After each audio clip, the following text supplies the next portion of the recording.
پھر اللہ تعالیٰ نے ہمارا رزق کتنا آسان کر دیا. کتنے لوگ ہیں جو رزق کی وجہ سے پریشان.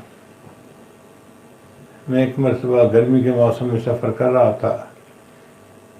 دوپہر کا وقت تھا اور میں بیٹھا ہوا تھا آنکھیں بند کر کے، ذکر بھی کر رہا تھا اور گویا اونگھ بھی رہا تھا.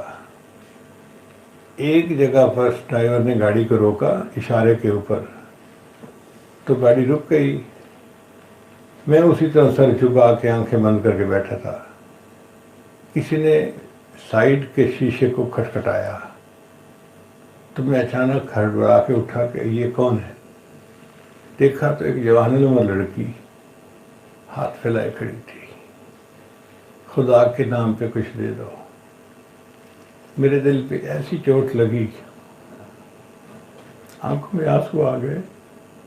یا اللہ، یہ کسی کی تو بیٹی ہوگی، کسی کی بیوی ہوگی، کسی کی ماں ہوگی. اس کا مقدر آپ نے ایسا لکھا. سڑکوں پہ بھیک مانگ رہی ہے، ہاتھ پھیلا رہی ہے، اور پھر اس کو شام کو کھانے کو ملتا ہے. ہمارے گھر کی عورتیں کتنی سہولت سے، آسانی سے اپنے گھروں میں کئی قسم کے کھانے بناتی ہیں اور میز کے اوپر مزے سے بیٹھ کے کھانے کھاتی ہیں. ہم اس نعمت کا شکر ادا کر سکتے ہیں؟ نہیں کر سکتے. اللہ کے ہاں تو کوئی مشکل نہیں ہے. کسی کو مشکل میں ڈالنا چاہے تو ایک لمحہ نہیں لگتا.